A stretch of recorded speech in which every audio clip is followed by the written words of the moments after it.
Okay, so next we're going to move into intelligence, and specifically we're going to talk about how different people have defined intelligence and how different people have sought to measure intelligence and what the implications for that are. So I want you to watch this video here on YouTube. The whole video is very interesting, but the bulk of the video, so from minute 151 to 26:10, provides a lot of really good background information on intelligence and how people have tried to measure it and define it. Okay, so starting with definitions, as we always do. So what is intelligence? So if we're defining intelligence, and as you saw in the video, there are multiple ways to define intelligence, right? And your cultural background can oftentimes determine what is considered intelligent behavior. Different qualities are emphasized by different cultures. So intelligence then is multifaceted. It has many different components, but we can talk about the ability to profit from experience. So this is basically your ability to learn, to not make the same mistake over and over and over again.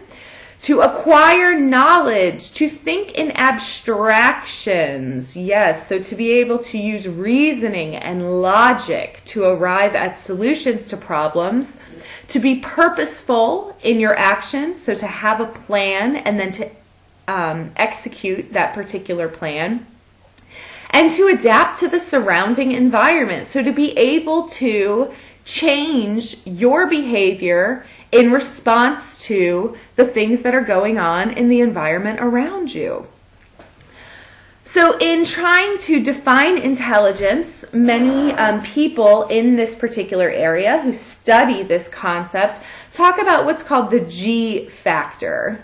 So the G factor is short for the general intelligence. And it's basically this idea that there's some kind of underlying capacity, a general intellectual ability that underlies, that forms the basis for these different abilities and talents that we'll talk about in just a minute here.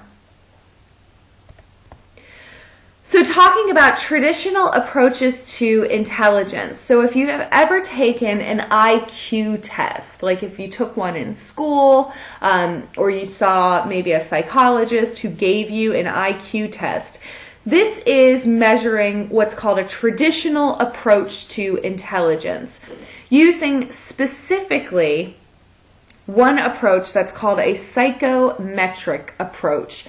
So remember way back in chapter 1 when we talked about psychometric psychologists, and we said that these people are interested in measuring, right? So that's the metric part here, measuring, metric, the mind, the psyche, right? So they're literally interested in measuring the mind. So a psychometric approach, we're trying to quantify, trying to put a number on your mental abilities, traits, and processing using a really fancy statistical technique that's called factor analysis. You, of course, do not have to know how to do factor analysis, but what you'll need to know is that this is a way to determine how different mental abilities kind of go together. Okay, so with factor analysis, basically what happens through these fancy statistical techniques, you come up with clusters.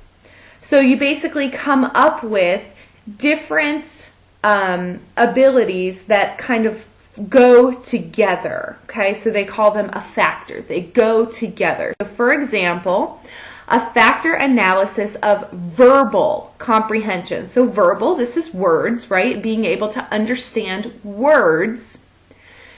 The different specific abilities that go together might look at things like vocabulary, right? Being able to define a word. So that seems to be related to verbal comprehension.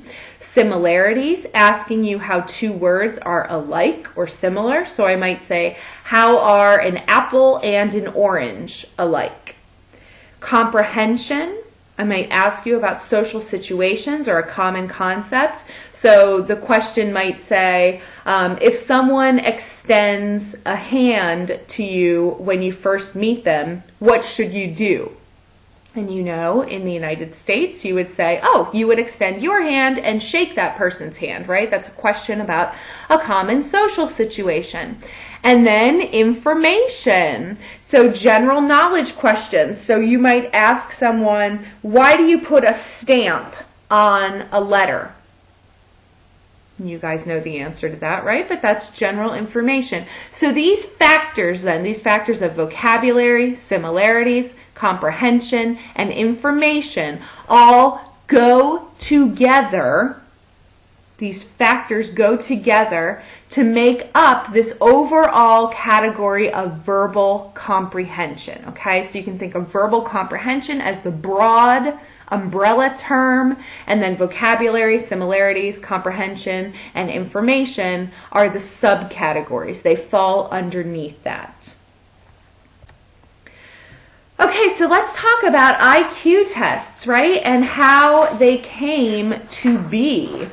Okay, so IQ tests were developed by Binet in France, and he was essentially presented with the task of developing some kind of a test which would measure a child's mental age. So being able to discriminate children who were typically developing from children who were atypically developing, particularly designed to assess children who would need extra help in school. So looking at a child's mental age then, this is basically what level the child's thinking is on, okay? So that's a child's mental age. And comparing that with a child's chronological age. So your chronological age is how old you actually are, right? So you might be 9 years of age, but you might have a mental age that is on par with maybe a 5-year-old child. And so these IQ tests would be able to give you that kind of information so that as a school, you can intervene. You can give these children who are not on par with their typically developing classmates to give them extra help. So Binet and Simon then developed this test which measured what they believed were the different areas of intelligence. So memory, vocabulary, and perceptual discrimination. So this is basically being able to look at shapes and determine which ones are different, for example. That would be a very low-level test for perceptual discrimination. So then, based on the scores that these children get, you take the child's mental age, you divide it by their actual age, right, their chronological age, and multiply it by 100. And that gives you this IQ score, or this intelligence quotient score. So now there are many intelligence tests that are out there, and now when you take an IQ test, we actually compare the score that you get to the score that other people, so these are where these things called norms come from. What is normal for your age, okay? So we compare the score that you got to the norms or the scores of other people who are the same age as you, and that gives us an idea about where you fall compared to other people who are your same age. Determine which children would actually need additional help in school, right? So not intellectual giftedness, but the opposite end of the spectrum. Okay, so psychometric approach, remember, we're still trying to measure intelligence. We're trying to put this number on it to quantify it. So if you've ever taken a statistics course before, you have probably seen what's called the normal curve, right? The normal bell-shaped curve. And this basically shows how IQ scores exist within the entire population, okay? So this is among everyone. So for most people then, the average IQ score is 100, right? That's right here in the middle. This is where most people will fall. So 15 points below and 15 points above. So you can see here that about 68% of people have IQ scores that'll fall in this particular range from 85 to 115. When you start going out further, right? Further and further away from the average or the mean score of 100, the scores start to become more and more and more rare. Okay, so that goes in both directions. So moving up the scale, right, it's less and less likely that you're going to have an IQ score above 130. Very unlikely, right? About a little over 2%. Also very unlikely that you'll have an IQ score below 70, okay? So this basically just shows us how IQ scores are distributed in the entire population. So again, most people will fall between 85 and 115 in terms of their IQ scores. So there are other specific intelligence tests that are used to try to come up with these IQ scores. These are specific examples from what are called the Wechsler scales. Okay, so developed by David Wechsler, and Wechsler came up with his own intelligence test, and this is probably the most widely used intelligence tests in the United States, the Wechsler scales. And these are real examples of what children who take the Wechsler intelligence test might be asked to do. So for example, they might be given these pictures here and they have to arrange them, right, into a meaningful story. So which one comes first, which one comes second, which one comes third. Picture completion right here, what's missing, right, from this tricycle. So figure out what's going on here, what's missing. Digit symbol, so using this key up here, your job is to go as quickly as possible, putting these different codes in, right, matching along with the key that you have up here at the top. Putting together a jigsaw puzzle and object assembly, and then with block design. So with block design, you are given a series of blocks that have red and white on them, and then they show you a picture. Your job is to use the blocks to match the picture that you're seeing, right? So this is measuring spatial ability, right? Your ability to mentally manipulate and to be able to create something in space. So let's talk about intelligence testing and culture. So there is a great deal of literature that indicates that people who are members of the majority group, so in this case this is white, middle class, European American descent individuals, tend to perform better on intelligence tests compared to individuals who are not members of that particular group. So let's talk about why. How can culture impact how you perform on intelligence testing?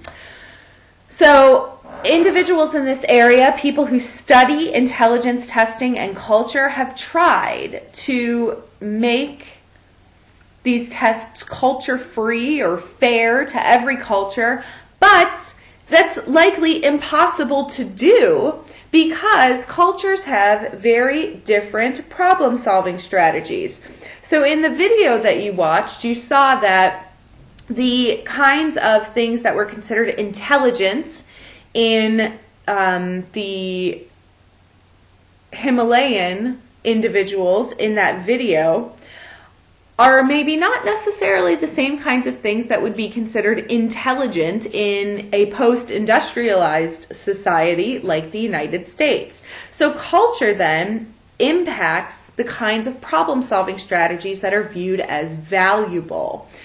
Culture can impact your attitudes towards exams. So in some cultures, you don't take exams. And if you're asked to take one, this could be a very different experience, right? Something that you might not be very comfortable with at all because it's not something that is typical, not something that you engage in on a daily basis.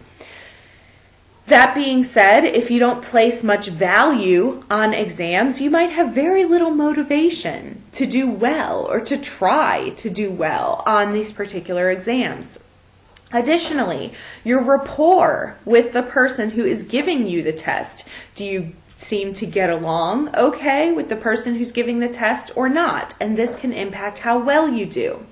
Cultures also emphasize different degrees of competitiveness.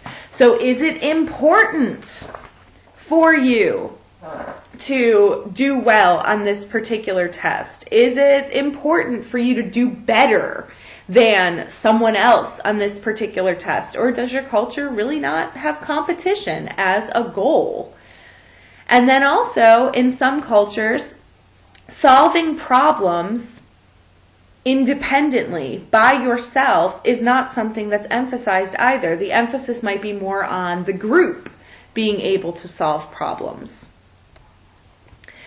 So let's talk about some other implications for culture here, looking at the expectations that you might have for your performance, specifically expectations as they relate to what are called stereotypes. And remember when we talked about stereotypes in the social psychology chapter, we said that stereotypes are negative sets of beliefs that all people from a certain group are the same.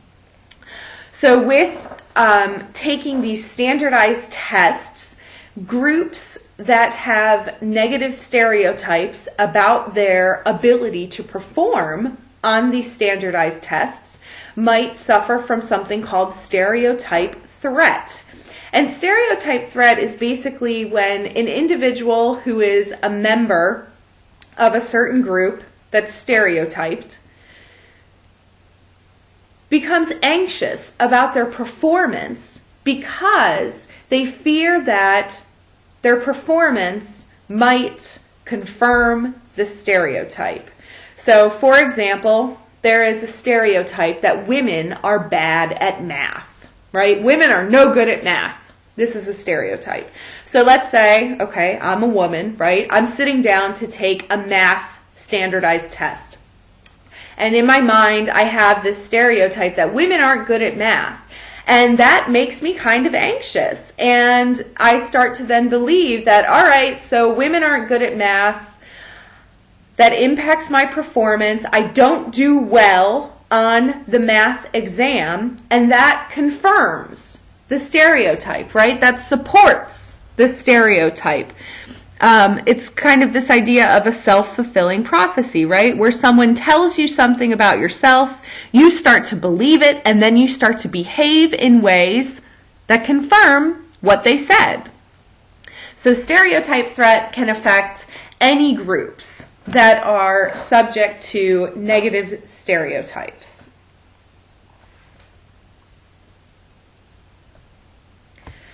Okay, so moving away from that traditional psychometric approach where we're trying to measure intelligence based on trying to quantify, trying to assign a number, an IQ score to someone's degree of intelligence. There are some people who disagree with that approach. And so in the next section here, we're going to cover alternative ways to define and to think about intelligence. So some people say that, yeah, intelligence tests are great if you're just looking to see how well will an individual do in school. But if you're looking for other kinds of knowledge, other kinds of intelligence, then intelligence tests aren't that great. They aren't that useful.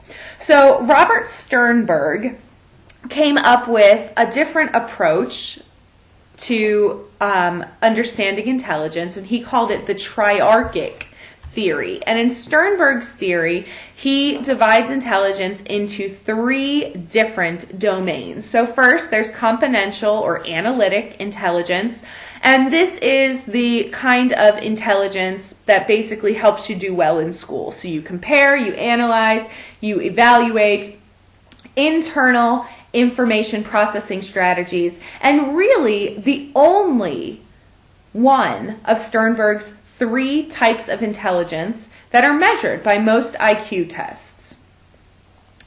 He also talks about what's called experiential intelligence. And with experiential or creative intelligence, people who are high on this kind of intelligence have creativity and the ability to transfer skills to a new situation. Okay, so they're good at coming up with solutions to a new problem.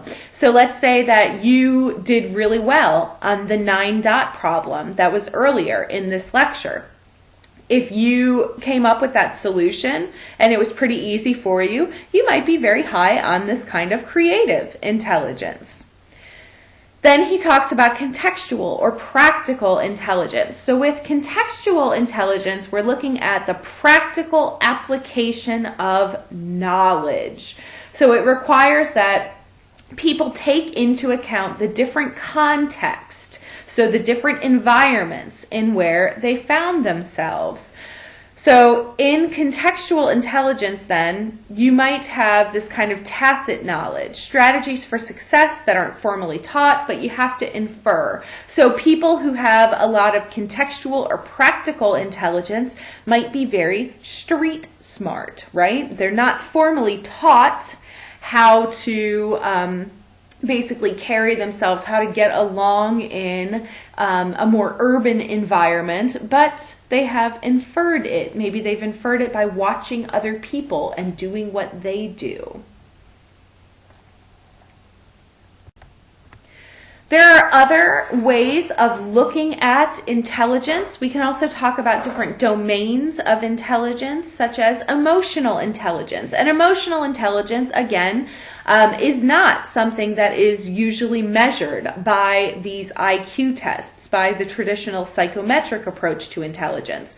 But we talked about emotional intelligence in the chapter on motivation and emotion, and we said that people who are high on emotional intelligence are good at labeling and recognizing emotions in other people, right? And also in themselves, and also being able to manage, to control your emotional reactions, being able to calm down when you get really upset, thinking of another way to handle a problem besides crying about it. So these are showing one's ability to handle, to manage their emotions.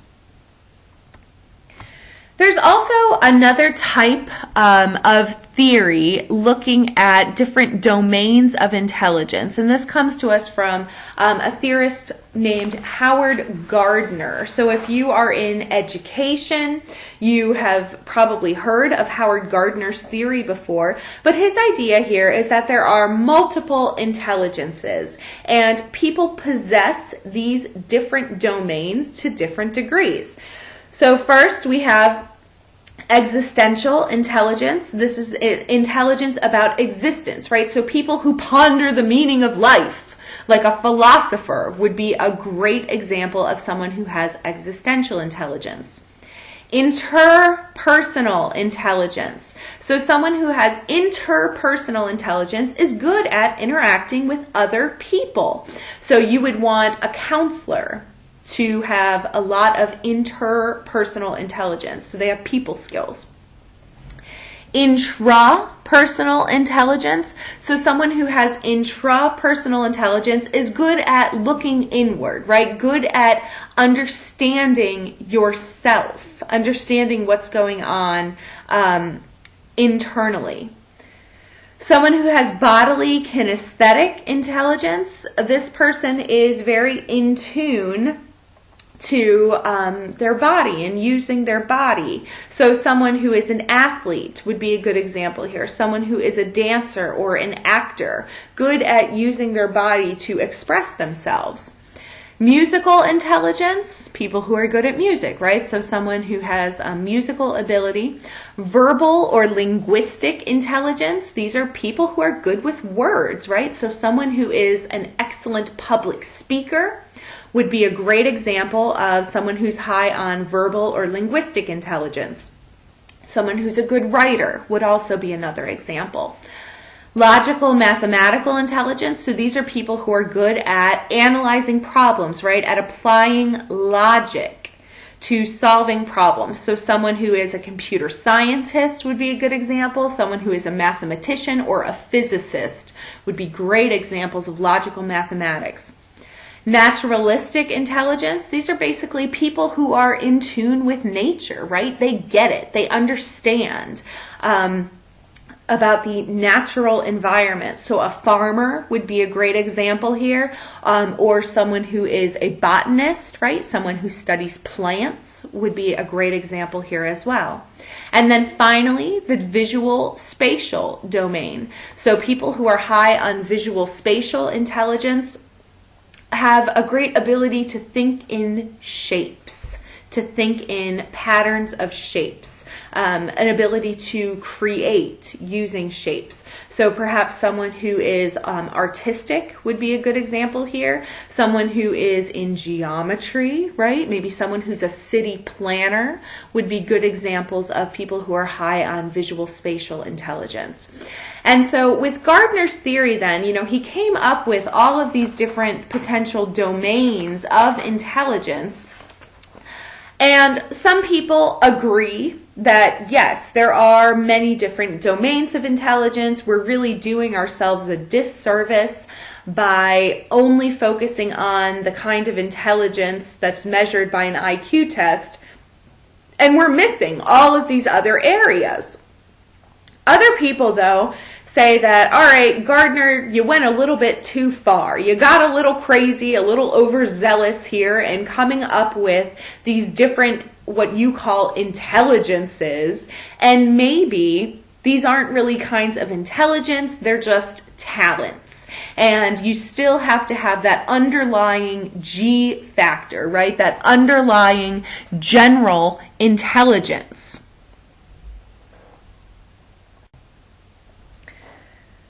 Okay, so let's give you a little quiz here again. So most intelligence tests developed using the psychometric approach assess emotional intelligence. So remember, the psychometric, we're trying to measure the mind. Do they look at emotional intelligence also? The answer is no. So most intelligence tests using the psychometric approach only focus on that analytical kind of intelligence, the kinds of things that you need to do well in school, but they don't focus on other domains. Okay, so let's compare then these two different approaches to trying to measure intelligence. Okay, so remember, with the psychometric approach, we're looking at those standardized tests, right? So the Stanford-Binet IQ test, the Wechsler scales, those are examples of the psychometric approach. With the cognitive approach, though, we're more focused on the different strategies that people use when solving problems. So examples of a cognitive approach being